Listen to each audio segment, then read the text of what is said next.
I'm a Cheerleader is about a girl who gets sent to conversion camp. She denies her feelings for women until she meets and realizes she has feelings for this girl at the camp. This movie is one of the classical lesbian movies. There are also MLM in this movie.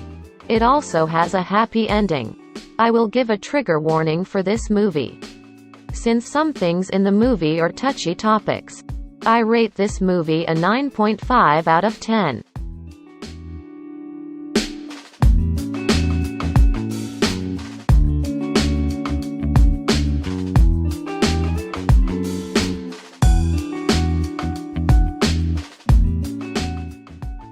Happiest Season is a Christmas movie that came out in 2020 about a young woman with a plan to propose to her girlfriend while at her family's annual holiday party discovers her partner hasn't yet come out to her conservative parents. The movie is kind of chaotic because a lot of things happen in this movie that make you want to scream at the TV screen. I give this movie a 7.1 out of 10.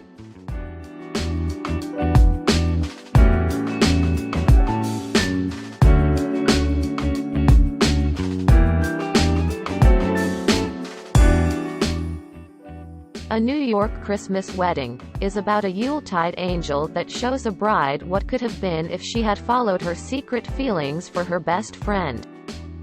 I found this movie by looking for WLW movies to watch because I was just bored during the holidays.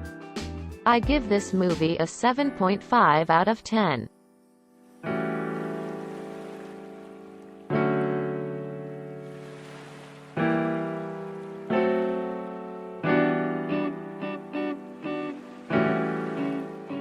Bellevue spots the beautiful, elegant Carol perusing the doll displays in a 1950s Manhattan department store. The two women develop a fast bond that becomes a love with complicated consequences. This movie gets explicit at the end, so if you're younger than 16 I think you should click off. Overall I give this movie an 8 out of 10.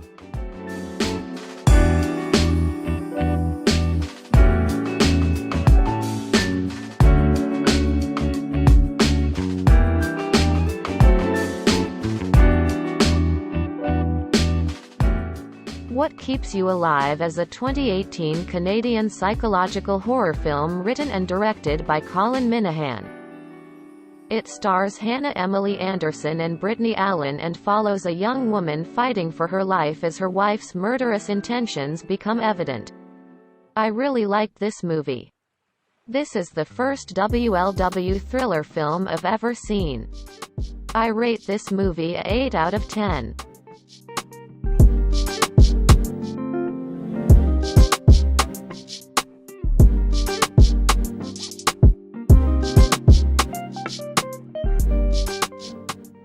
Diagnosed with terminal cancer, decorated New Jersey detective Laurel Hester wishes to leave her pension benefits to domestic partner Stacy Andre.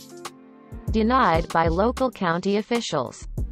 Laurel receives help from hard-nosed colleague Dane Wells and activist Stephen Goldstein, who unite to rally fellow police officers and ordinary citizens to support the couple's fight for equality.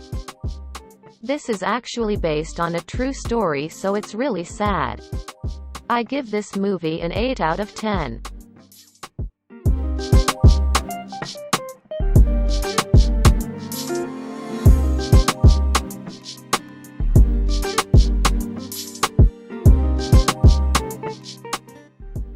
Down on Their Luck Broadway stars shake up a small Indiana town as they rally behind a teen who wants to go to the prom with her girlfriend.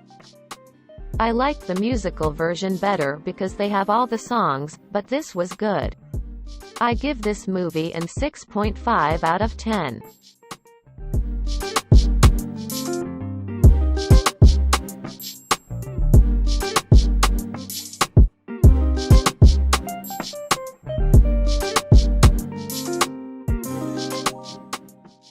A shy, introverted student helps the school jock woo a girl whom, secretly, they both want.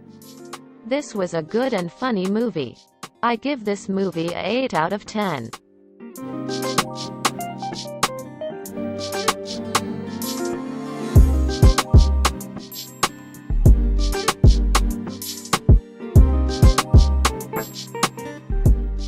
In 1885, Elisa and Marcella meet and form a great friendship, which grows into a forbidden love that they have to keep hidden. In 1901, Elisa adopts a male identity in order to marry the woman she loves. This movie is based on true events, and it also educates us on how people from the past treated or dealt with homosexuality. I give this movie an 8 out of 10. Purchase your tracks today.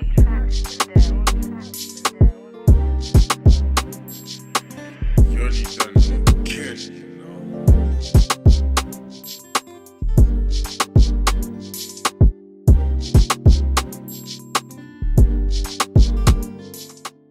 Number 1. Fear Street 1994. After a series of brutal slayings, a teen and her friends take on an evil force that's plagued their notorious town for centuries.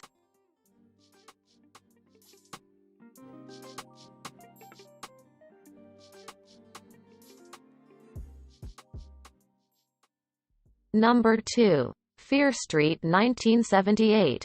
A summer of fun turns into a gruesome fight for survival as a killer terrorizes Camp Nightwing in the cursed town of Shadyside.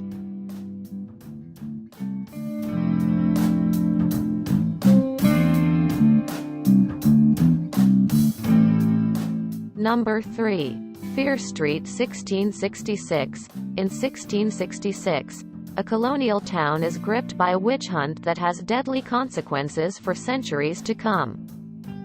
While teenagers in 1994 try to put an end to their town's curse before it is too late.